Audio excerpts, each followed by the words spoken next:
This is a Global News Network special report. America under attack. This is Joel Heberly with GNN. For those of you just joining us, we're continuing coverage of what appears to be the latest in a series of terrorist attacks.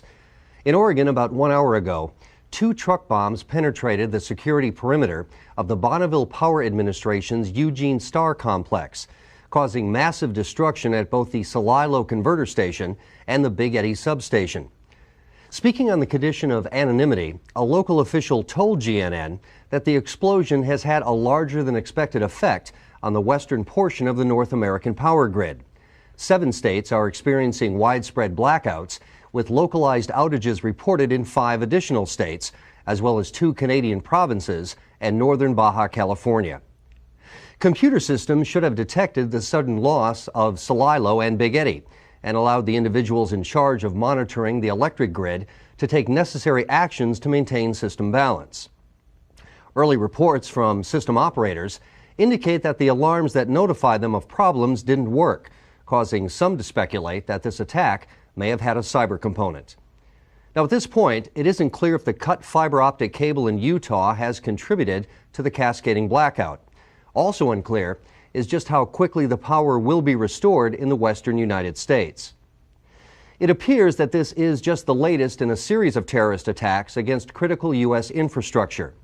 Earlier attacks include yesterday's bombings in Chicago and New York, the cuts made to the fiber optic backbone in New Jersey, Indiana, and Utah, and the ongoing cyber attacks against financial institutions, telecommunications providers, and utilities.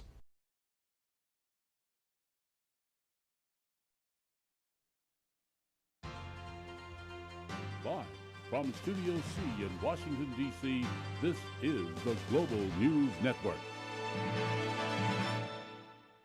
Just 2 days after the start of a series of devastating physical and cyber attacks, economists are struggling to quantify economic impact. Good evening, I'm Roger Price with tonight's GNN commentary.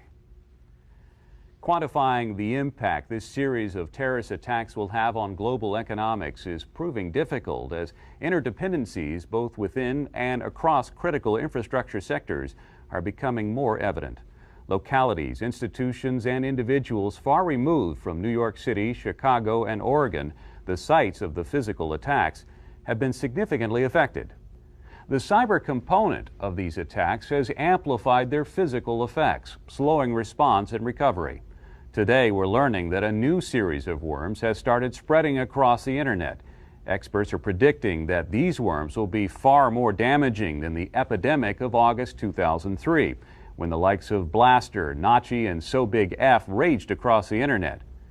These cascading telecom and energy problems, physical and cyber disruptions, and stretched human resources may have a negative effect on markets and consumer confidence. As with the financial sector, attacks against or through the telecommunications and energy infrastructure have caused far-reaching disruptions.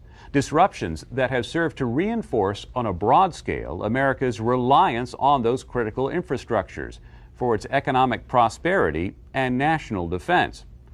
Unquestionably, we must act to prevent or at least mitigate the impact of any similar attacks in the future. Just how the public and private sectors will respond to that imperative remains unclear. This is the Global News Network.